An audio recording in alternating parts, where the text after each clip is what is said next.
राह राम की। ओह, तब अपने प्राणों के लिए वह हंस तड़पने लगा और उसकी हंसिनी उसके चारों ओर घूम घूम कर विलाप करने लगी। उनके उस करुण विलाप को सुनकर मैंने उस व्याध को शाप दे दिया जो श्लोक के रूप में था। मैं उसी से अत्यंत व्यथित हो रहा हूं। मुझे उसे शाप नहीं देना चाहिए था, यह उचित नहीं हुआ। निषाद का तो कार्य ही यही है। हाँ महर्षि, यही सत्य है, जीवन का ऐसा ही नियम है। अपने ही भरण पोषण के लिए एक प्राणी दूसरे को मारकर तृप्ति पाता है। आप तो स्वयं ज्ञानी हैं। आपकी तपस्या ने तो सारे संसार को हाथ पर रखे हुए आंवले के समान देखने और समझने की क्षमता आपको स्वतः ही प्रदान कर दी है।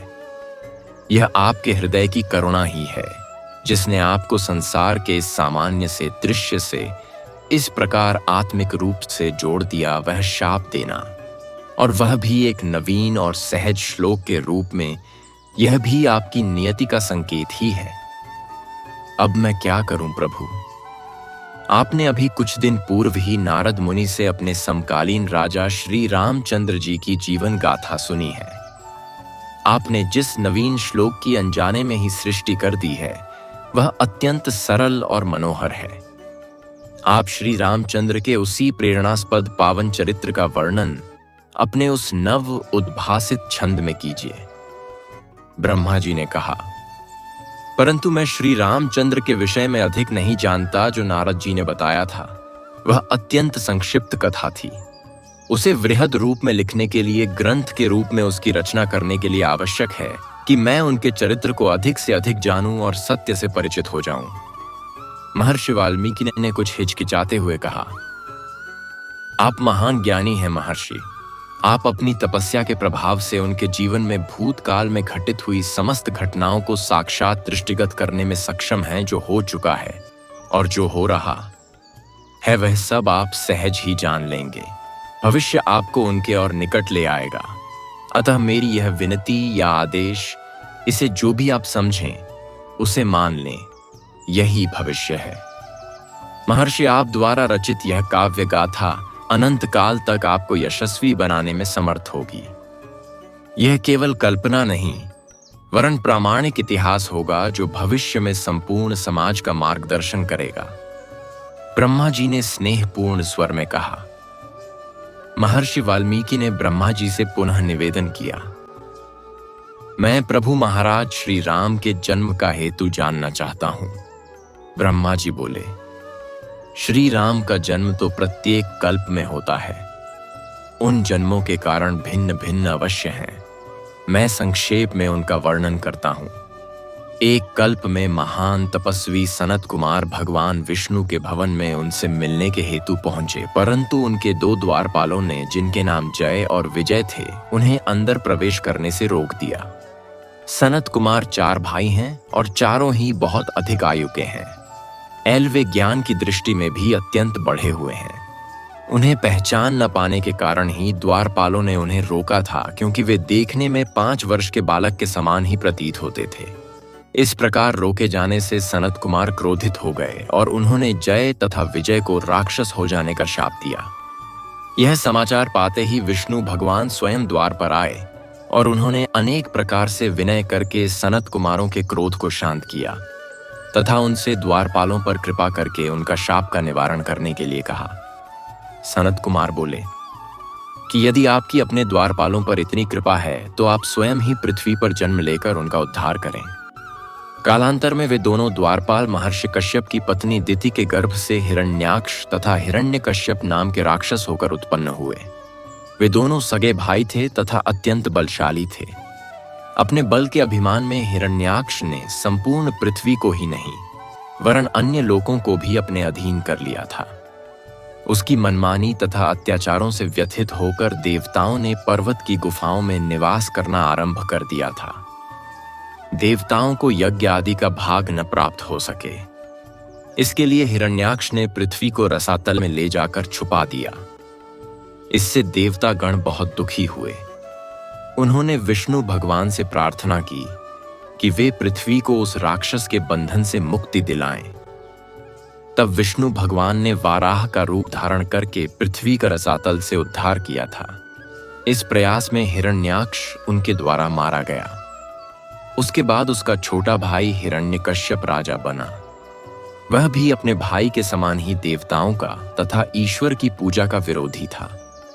उसे अपने बल पर इतना अधिक अभिमान था कि वह स्वयं को ही ईश्वर समझने लगा था।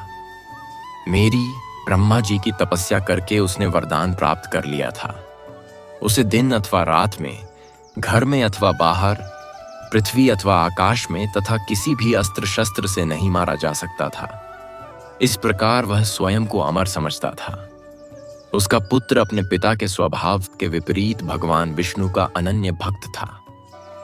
परंतु यह कैसे संभव हुआ?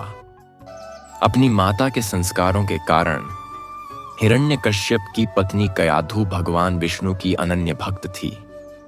अपनी माता के समान ही उसका पुत्र प्रहलाद भगवान विष्णु ही ईश्वर है। इस तथ्य को समझता था और उस पर विश्वास भी करता था। वह अपने पिता को ईश्वर मानने के लिए तैयार नहीं था। हिरण्यकश्यप चाहता था कि उसका पुत्र प्रहलाद उसका विरोध करना छोड़कर उसे ईश्वर मानने लगे। जब प्रहलाद ने ऐसा नहीं किया तो उसके पिता हिरण्यकश्यप ने उसे अनेक प्रकार से मरवा देने का प्रयत्न किया, परंतु ऐसा हो नहीं सका। हर बार वह भगवान की कृपा से बच गया। अंत में क्रोधित होकर उसे महल के स्तंभ में बांधकर स्वयं हिरण्यकश्यप अपने हाथों में तलवार लेकर उसे मार डालने के लिए तत्पर हुआ। तब अपने भक्त प्रहलाद की रक्षा करने के लिए भगवान विष्णु ने नृसिंह स्वरूप धारण करके उसे संध्या के समय अपनी गोद में लेकर उसके घर की देहरी पर बैठकर अपने तीक्ष्ण नाखूनों से उसका वध कर दिया। किंतु उसे तो अमरत्व का वरदान मिला था। महर्षि वाल्मीकि बोले, नहीं पुत्र, अमरत्व का वर नहीं मिला था। संसार में जिसने जन्म लिया है उसे मृत्यु तो आनी ही है। हिरण्यकश्यप ने यह वरदान मांगा था कि उसे न दिन में मारा जा सके, न रात में, न घर में, न घर के बाहर, न धरती पर, न अकड़ में, न पशु के द्वारा और न मनुष्य के द्वारा। उसकी मृत्यु हो और उसे किसी भी अस्त्र शास्त्र से न मारा जा सके। ओह, बहुत चतुराई से वर मांगा था उसने। हाँ, इसीलिए उसे मारने के लिए भगवान विष्णु को नृसिंह अवतार लेना पड़ा। आधा नर और आधा सिंह का सम्मिलित रूप था। वह संध्या काल में न दिन होता है न रात, घर की देहरी पर न घर के भीतर था वह और न बाहर। उसे नृसिंह प्रभु ने अपनी जंघा पर रखकर अपने तीक्ष्ण नाखूनों से उसका पेट फाड़ दिया। इस प्रकार वर असत्य नहीं हुआ और उसकी मृत्यु भी हो गई। ब्रह्मा जी ने महर्षि वाल्मीकि की शंकाओं का निवारण करते हुए कहा। फिर आगे बोले, एक अन्य कल्प में महर्षि कश्यप तथा उनकी पत्नी आदिति ने घोर तपस्या करके उन्हें पुत्र रूप में पाने का वरदान प्राप्त किया। उन्होंने ही अगले जन्म में राजा दशरथ और रानी कौशल्या के रूप में जन्म लिया। उस वर को सत्य करने के लिए भगवान विष्णु उनके घर अपने अंशों सहित राम, लक्ष्मण, भरत, शत्रुघ्न के रूप में अवतरित हुए। इसी प्रकार एक अन्य कल्प में महर्षि नारद के शाप को सत्य करने के लिए उन्होंने अवतार लिया। नारद मुनि का शाप, वे तो भगवान विष्णु के अनन्य भक्त हैं, उन्होंने अपने आराध्य को शाप दिया। यह तो अकल्पनीय है। ऐसा कैसे संभव हुआ प्रभु? महर्षि वाल्मीकि ने चकित होते हुए पूछा। ब्रह्मा जी ने हंस कर उत्तर दिया, भगवान की माया बहुत प्रबल है। वह सबको अपनी इच्छा के अनुसार नचाती रहती है। अतः किसी को किसी भी कर्म के लिए दोष नहीं दिया जा सकता। एक बार नारद जी एक सुंदर सुरम्य स्थान पर पहुंचे। उस स्थान की सुंदरता और शांति से मुग्ध होकर उन्होंने पद्मासन लगाकर नेत्र बंद कर लिए तो उनकी सहज ही समाधि लग गई और वे तपस्या में रत हो गए। नारद जी तो अत्यंत चंचल प्रकृति वाले हैं। एक स्थान पर स्थित होना उनके लिए असंभव है। फिर यह सत्य है, किंतु वह जब आंखें बंद करके बैठे तो अनायास ही उनका ध्यान लग गया था और वे घोर तपस्या में लीन हो गए। उन्हें इस प्रकार तपस्या करते देखकर इंद्र अपने सिंहासन के लिए विचलित होने लगा। उसे भय होने लगा कि यदि नारद जी इसी प्रकार तपस्या करते रहे तो वह मेरे इंद्र पद के अधिकारी हो जाएंगे। अतः उनकी तपस्या भंग करने के लिए इंद्र ने कामदेव को आदेश दिया। कामदेव ने अनेक प्रकार से नृत्य गान आदि करके नारद जी का ध्यान भंग करने का प्रयत्न किया, परंतु नारद जी की समाधि को तोड़ न सका। अंत में अपनी हार मानते हुए वह नारद जी की शरण में चला गया। ध्यान टूटने पर नारद जी ने उसे निर्भय किया। वहां से लौटकर कामदेव इंद्र के पास पहुंचा और सभी देवताओं के सामने नारद जी के तप तथा निश्चल समाधि का वर्णन करने लगा। उनके आत्म संयम की उसने सबके सम्मुख बहुत प्रशंसा की। नारद जी ध्यान से उठ गए, परंतु तब उन्हें अपने इस एकाग्र चित्त होकर तप करने पर अभिमान हो गया। उन्हें ऐसा लगा कि वह कामदेव को भी पराजित करके महान बन गए हैं। मेरे पास आकर उन्होंने अपनी यह सारी बातें बताईं, कामदेव का प्रयास तथा अपनी निर्लिप्तता का भी बखान किया। मैंने भी उनकी बहुत प्रशंसा की। फिर वह शिवजी के पास गए। उनसे भी उन्होंने इसी प्रकार अपनी तपस्या के बल का बखान किया।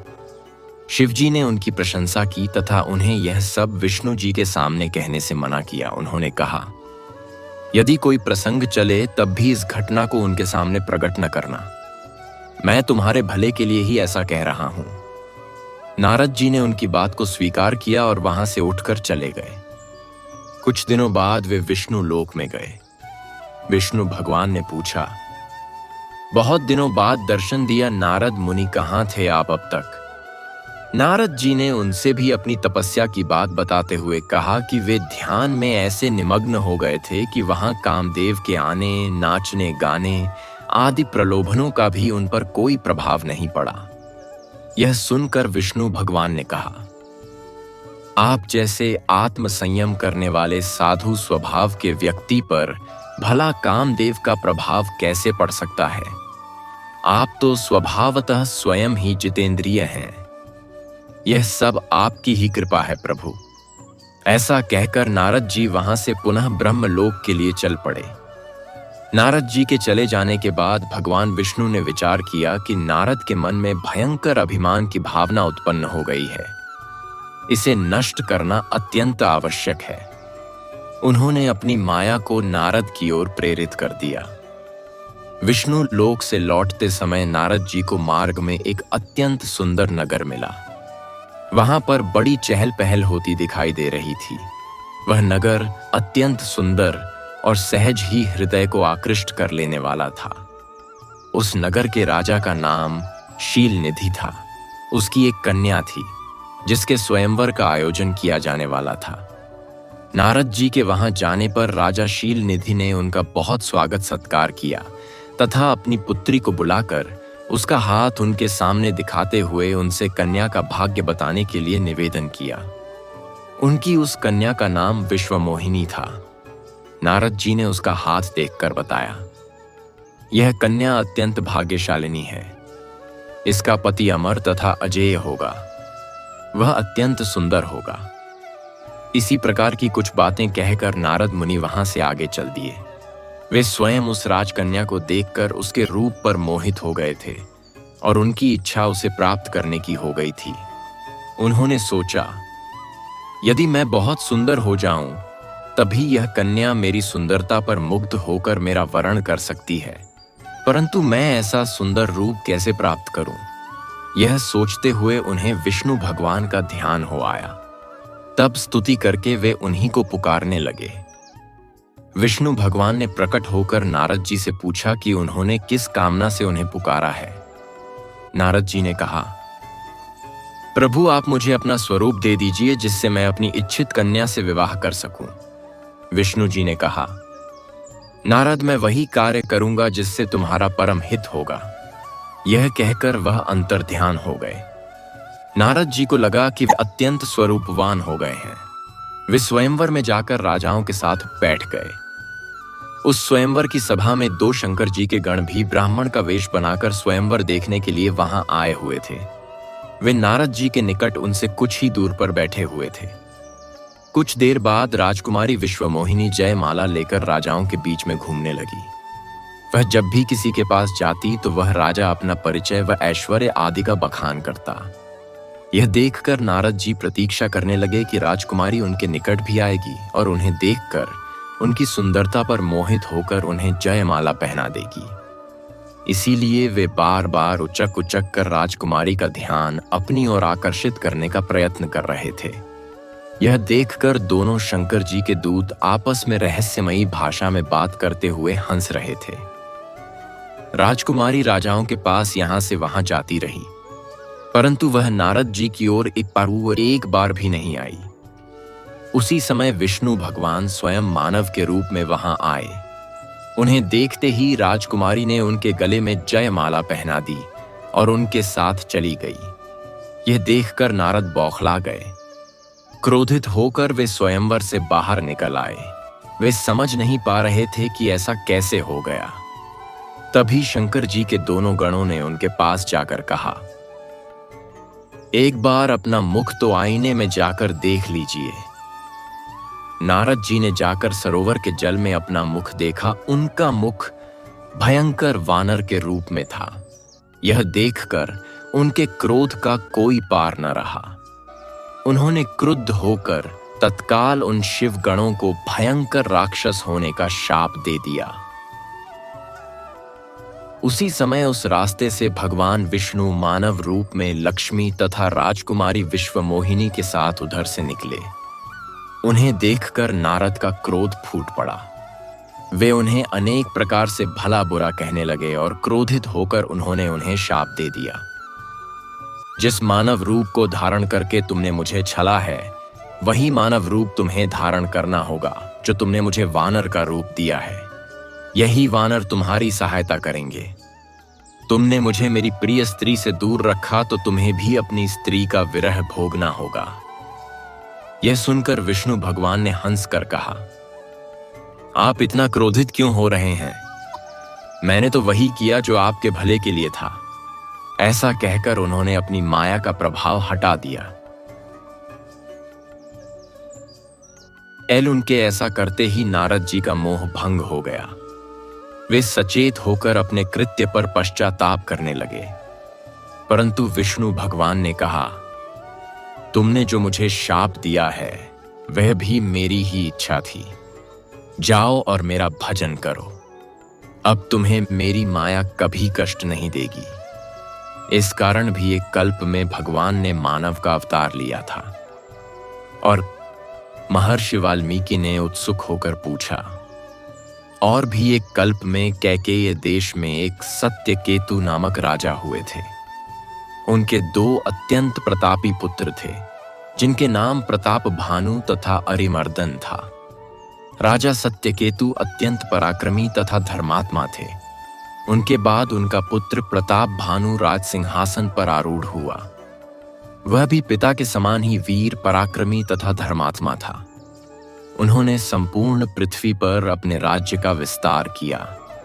सारी भूमि पर राजा प्रताप भानु के नाम का डंका बज रहा था। विभिन्न राजाओं को उन्होंने अपना करदाता बना लिया था।